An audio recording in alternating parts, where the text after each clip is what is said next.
What's going on there, guys? Jeff Lalich, Zero Fill Solutions, with an update to the City Composting Made Super Simple series that we did a couple of weeks back. Wanted to update you on the progress of our compost, but first of all, reiterate why we're doing this. 40% of the material that we send to a landfill is organic material. That's right, all the paper, food scraps, all this stuff that could be used for something else, compost, right?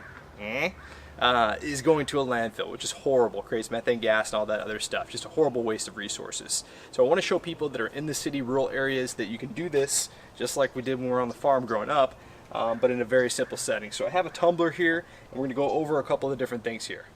Alright, so as we did our mix of compost here, there's two important ingredients that we had here. I like to break it down as simple as this. You got your browns and you got your greens.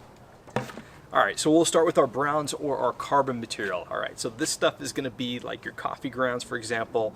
Anytime I make my morning coffee, I always make sure to throw that in this particular bucket. The leaves, which were tons of those things floating around right now, obviously, because we got fall time and everything's starting to come down on the ground. Perfect material for your compost bin.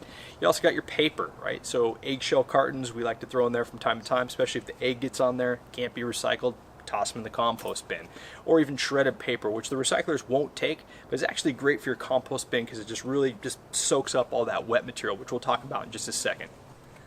Alright, so my favorite, the greens or the nitrogen. This is going to be your food scraps in the kitchen. So any type of vegetable scraps that you have in there, any type of fruit scraps that you have are definitely going to be part of that whole entire equation.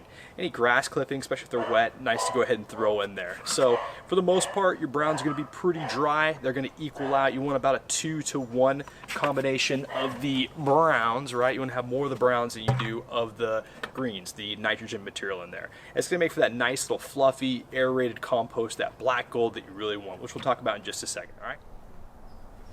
Alright, so just a little tip. I know sometimes people always say, well, oh Jeff, the food scraps are stinky, they're disgusting. So with a little compost bin that we keep in the kitchen, even sometimes in our tumbler that we have out there, we'll add a little bit of carbon. So we've got this little bag, go ahead and fill it up with fresh carbon from time to time, and that's going to go ahead and eliminate some of that smell that you may get from there. Just a little tip.